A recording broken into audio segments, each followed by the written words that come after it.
Hi everyone and welcome to the latest edition of NCHC Between the Boards. I'm Greg Ankers. On tonight's show, we'll get you caught up on the last 2 weeks of NCHC action, including a couple more wild weekends for Scott Sandlin's bunch in Duluth. We'll tell you all about it. Plus, Drake Caggiula from North Dakota scores a goal against Miami. You're going to want to stick around and see. We've got that and much more coming up in the next 30 minutes. But first, we'll start with our Spotlight series. This week, the spotlight shines on the Rocky Mountain State as the Denver Pioneers play host to Western Michigan in a series that showcased a lot of offense if you're into that sort of thing.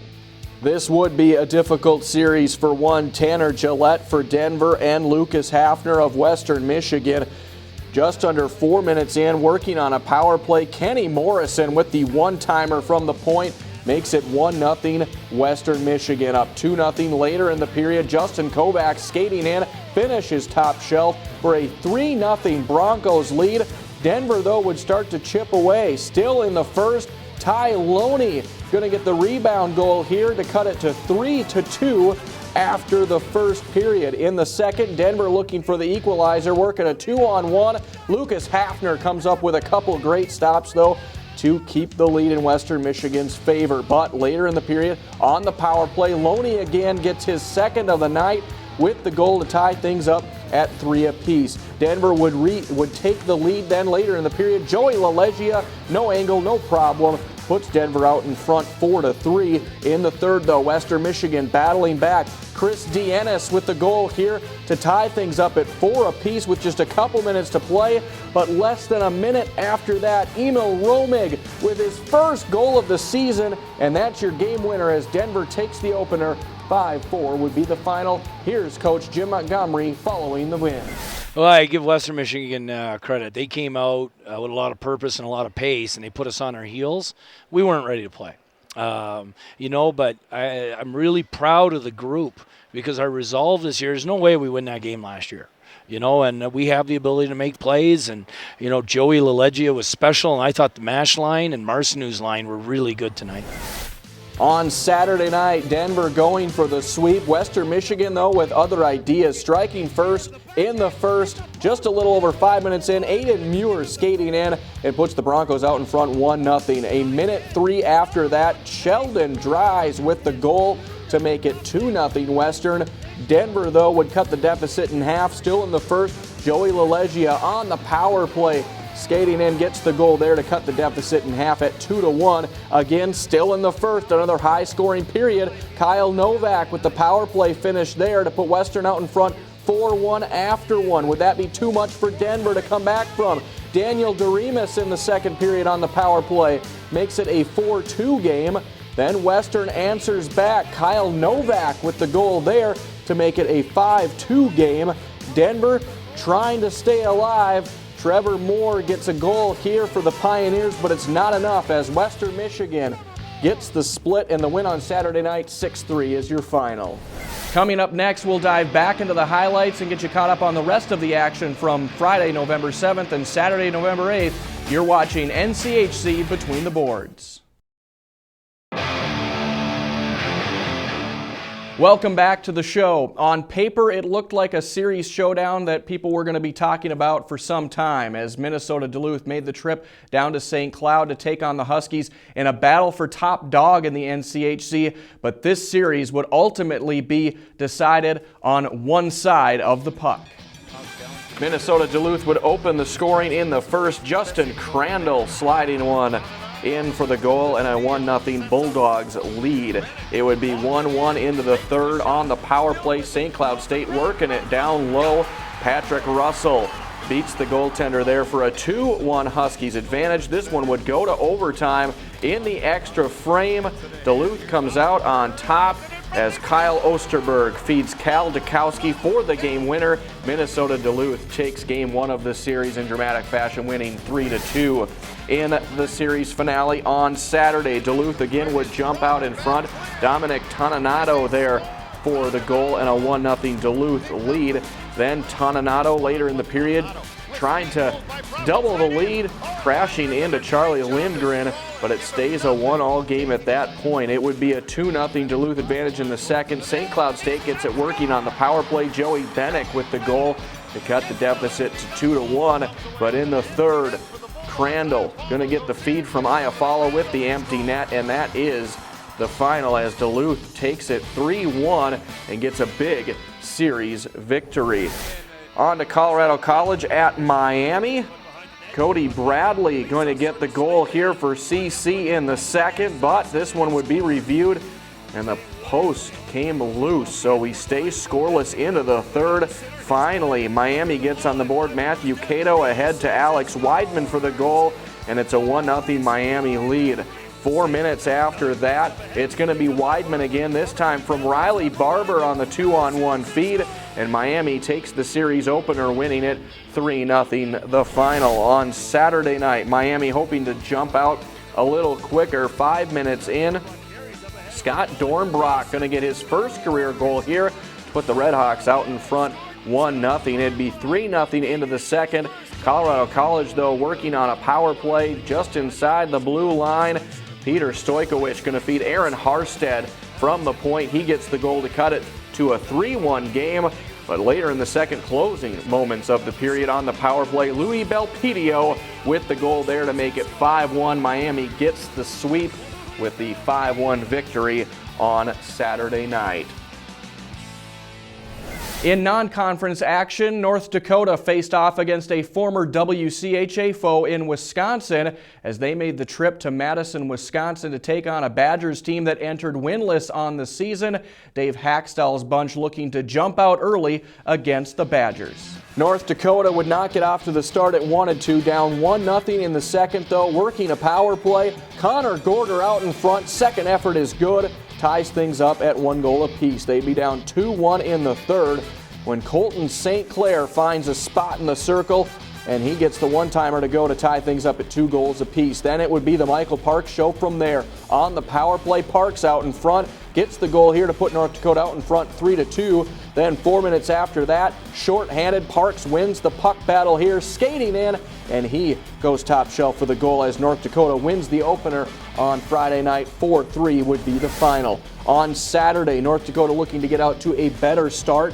In the first, Brendan O'Donnell would deliver from the far wall, gets that one to go, and North Dakota leads it 1-0. In the second, tied at 1, Drake Caggiula with the great feed from Nick Schmaltz. What a pass from Schmaltz there. And just like that, it's 2-1 North Dakota. In the third, UND starts to pull away. Luke Johnson gets credit for the goal here with some help from the Wisconsin defense to make it 3-1. Then, less than a minute after that, Troy Stetcher rips the wrister here. North Dakota goes up 4-1. They win on Saturday and get the sweep 5-1 the final. Finally, wrapping up the non-conference action, Omaha visiting Ohio State in the second. 1-0 Mavs already, and Brian Cooper going to add a power play goal here for a 2-0 Mavericks lead. In the third, the Buckeyes trying to come back. Matt Johnson going to put this one in on the far side, beating the goalie there to make it 2-1. But the Mavericks would answer back on the power play. Avery Peterson going to get the puck in the near circle. He shoots that one and scores. Omaha opens with a 4-1 win on Friday night. On Saturday, Mavericks going for the sweep. Ohio State would jump out to the lead in this one, though. 4 minutes in, it's going to be Tanner Fritz getting the goal here in the slot for a 1-0 Buckeyes lead. But less than a minute after that, Omaha responds. Avery Peterson again, the nice wrister there, tying things up at a goal apiece. Ohio State would build a 3-2 lead into the second, but David Pope going to get the all-important equalizer here. Great second effort to tie things up at 3 apiece. In the third, just a couple minutes into the frame, Justin Parizek going to get the game winner here for Omaha as they take it 4-3 and get the sweep in Columbus. Coming up next on the show, we'll jump ahead to Friday and Saturday's action from November 14th and 15th, including a goal you'll want to stick around for, as Drake Caggiula scores one for North Dakota that people are still talking about today.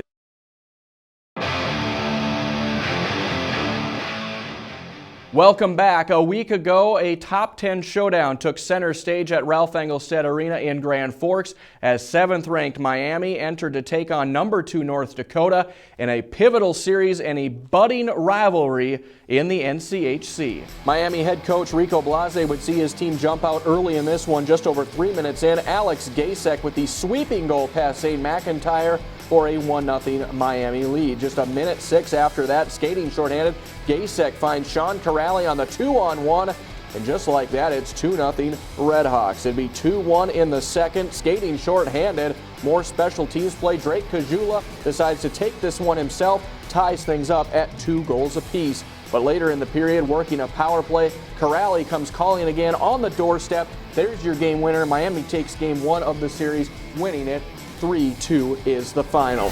The Redhawks would be thirsty for a series sweep on Saturday night. In the second of a scoreless game, Miami would get on the board first. Anthony Lewis with the tip there out in front for a 1-0 Miami lead, but North Dakota comes back after that. A couple minutes later, Mark McMillan on the doorstep, falling over, but gets the goal to tie things up at a goal apiece. Then it is, as promised, a goal of the year candidate. Drake Caggiula skating in, makes the defender look foolish, and then goes 5-hole for the goal to make it 2-1. That one's so pretty, we got to show it to you again. Watch the move by Caggiula through the defender's legs, finishes at 5-hole. North Dakota finishes off with a 4-1 win and a series split. St. Cloud State taking the show on the road to Kalamazoo, but Western Michigan charging early, skating in. Frederick Tiffels with the goal to put Western up 1-0 in the first. Later in the period, though, St. Cloud State would get the equalizer. Andrew Prochnow with the initial shot from the point, tipped in out front by David Morley, and we're tied at 1 after 1 in the second. St. Cloud State building on their lead now. Nathan Whitman with the goal to make it 4-1 Huskies. In the third, though, Western starting to come back, down 4-2. Sheldon Dry is going to get the goal right out in front to make it 4-3, but Western could get no closer as St. Cloud State holds on for the opener with the win 4-3. On Saturday night, a defensive showdown. Scoreless into the second until Callie Caggiula skating in, gets the goal here for St. Cloud to put them out in front 1-0. That lead would hold into the third. Western Michigan battling back. Will Kessel going to eventually get the goal here out in front to tie it up at 1 goal apiece. Teams would skate through overtime. It goes in the books as a tie, but we go to the shootout for the bonus point, and 6 skaters in. Josh Pitt with the goal there to give Western Michigan the extra point in the NCHC standings as it goes down as a 1-1 tie. In last year's battle for the Gold Pan, it was the underdog CC Tigers winning the bragging rights over the Denver Pioneers. This year's showdown would start off no different, with Colorado College entering as the underdogs, hoping to knock off Denver on their home ice. Denver jumping out early and often in this one, just over a minute in. Danton Heinen with the goal here out in front for a 1-0 Pioneers lead. Pios led by Evan Cowley between the pipes. A couple great stops here to keep it a 1-0 game. Later in the period, Daniel Doremus gets Denver back on the board on the baseline. They would lead it 3-0. Just a minute after that, though, CC going to try to answer back. Scott Wamsgans with the goal here to cut it to 3-1. Still in the first, though, closing seconds, Heinen comes calling again to give Denver a 4-1 lead with his second goal of the night, sitting right out in front with no one around him. That makes it 4-1. Denver would continue to pour it on into the second. Gabe Lavin going to get the goal here to put Denver out on top 6-1 as he sits in the soft spot there. In the third, Trevor Moore makes it 8-1 Denver as they make a big statement in their bid for the Gold Pan in this one. Rounding it out, Minnesota Duluth. What a tear they are on at Minnesota in a home-and-home, taking on the #1 team in the country. Austin Farley opens the scoring just 2 minutes in to make it 1-0 Duluth in the second. Duluth looking to add to it. Dan Molinar going to get the goal here for the Bulldogs. Right out in front, the one-timer is good to make it 2-0 in the third. How about a power play goal from Dominic Toninato? He will make it 3-0 Duluth as they shut out the Gophers on their home ice, winning the opener 3-0 on Friday night. On Saturday, the series shifts up to Amsoil Arena in Duluth, and Duluth would waste no time. 28 seconds in, Toninato getting the goal for the Bulldogs to make it 1-0. Just like that, looking to take down the #1 team for the second straight night. Later in the period, Willie Raskop with the shot, tipped in out in front by Carson Kuhlman, and it's 2-0 Duluth. Minnesota would only get 1 goal on the series. It would come in the third. Leon Bristedt with the goal, but Duluth is the story, winning it 2-1 the final as they sweep the #1 team in the country. Big weekend for the Bulldogs. Coming up, he was a captain for Miami for 3 seasons from 2005 to 2008. Next, we'll hear more from NHL product Ryan Jones of the Miami Redhawks.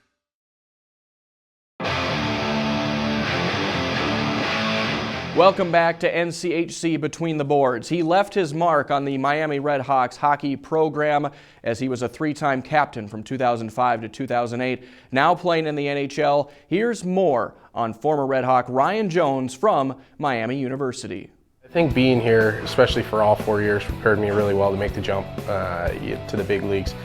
I think we had 3 very good classes when I was here. It helped us kind of push the program into the national limelight, and it was just a great place to be. And as the program got bigger and bigger, the more scouts came in and the more guys you saw making the jump to professional ranks. And I definitely wouldn't turn back time and change anything, that's for sure. Yeah, Rico's saying of leaving the program better than when you joined it. It stemmed from what we started as the brotherhood when I was here, and I think as soon as that brotherhood became not so much a slogan but a lifestyle to live by is when you saw the transition in the program. And the success on the ice is just a small part of what you see. There's so much more that goes on as far as the program and these guys being together as a part of the brotherhood. And you see the results on the ice, but there's a bigger part of leaving this program better than when you joined it in the background, in the classroom, and creating these lifetime friends. Not only do you have them as friends, but do you get to experience all those wins and the championships with those guys. It just brings you closer together, and still talk to all the coaches and everything on a regular basis. And it's a special place. It'll always have a special place in my heart for sure. It's fun to interact with the guys that are here right now. I think I was in a similar situation where all I could think about when I was here was becoming a pro and how much more fun, how much better it would be to be a professional hockey player. And when you get there, you realize that this is as good as it gets.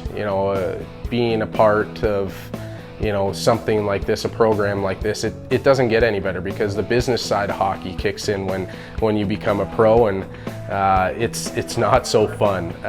But it's cool to talk to the guys. I'm really good friends with Michael Mooney, train with him back home, and I know some of these guys from coming back to pro camps. So it's like stepping back and getting to hang out with 25 little brothers.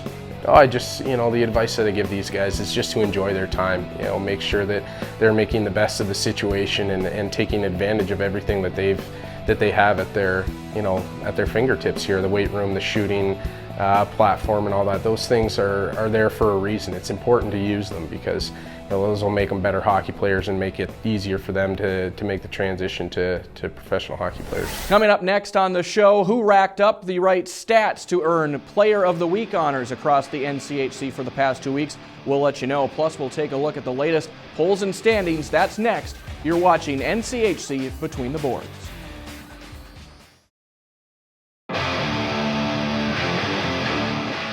Welcome back. Let's get you caught up on the news and notes from the past couple of weeks, starting with the NCHC Bauer Players of the Week. Going back to November 3rd, offensive honors belong to Riley Barber of Miami, who had a 4-point weekend against Colorado College, including 2 goals and 2 assists. Defensively, Andy Walensky of Minnesota Duluth gets the honors for 2 assists and a +5 rating in a sweep against St. Cloud State. Big weekend for the Bulldogs there. Rookie of the Week honors belong to Avery Peterson of Omaha, who had 3 goals and 2 assists at Ohio State. Goaltender of the Week honors go to Jay Williams of Miami for a .50 goals allowed average and a .973 save percentage against CC. He allowed just one power play goal on that weekend. For the week of November 10th, offensively, North Dakota's Drake Caggiula gets the honors in part for his fantastic goal against Miami. For the weekend, he had 3 goals and 2 assists against the Redhawks. Defensively, Joey LaLeggia of Denver gets the honors for a goal and an assist in just one game versus Colorado College. He also had a +4 rating in that victory. Rookie of the Week honors belong to Patrick Russell of St. Cloud State. He had a goal and 2 assists in a series versus Western Michigan. And Goaltender of the Week honors belong to Kazimir Kaskasua of Minnesota Duluth. He had a .50 goals against average and a .976 save percentage in a sweep over then top-ranked Minnesota. He made 41 saves on 42 shots in a big sweep for Duluth. The USCHO.com poll looks like this, with 6 teams from the NCHC representing. A little side props for Michigan Tech. The first time they've ever been number 1 in the country. They collect 24 first-place votes for the NCHC. North Dakota checks in at 2. Miami and Minnesota Duluth are 7 and 8. Denver at 10th, Omaha 13th, and St. Cloud State checks in at number 16. The USA Today poll also features 6 teams from around the league. North Dakota is in 3rd currently with 7 first-place votes. Miami and Minnesota Duluth are 7 and 8, followed by Denver, Omaha, and St. Cloud State at 11, 13, and 15. The standings look like this currently. Miami and Minnesota Duluth sit atop the standings with 12 points in league play, followed by North Dakota and Denver sitting in a tie for the 3rd spot. Of course, we want to remind you our next show will be on Friday, December 5th. We hope you'll join us then. We hope you have a very happy Thanksgiving and enjoy the games. We'll get you caught up on all the action next time on NCHC Between the Boards.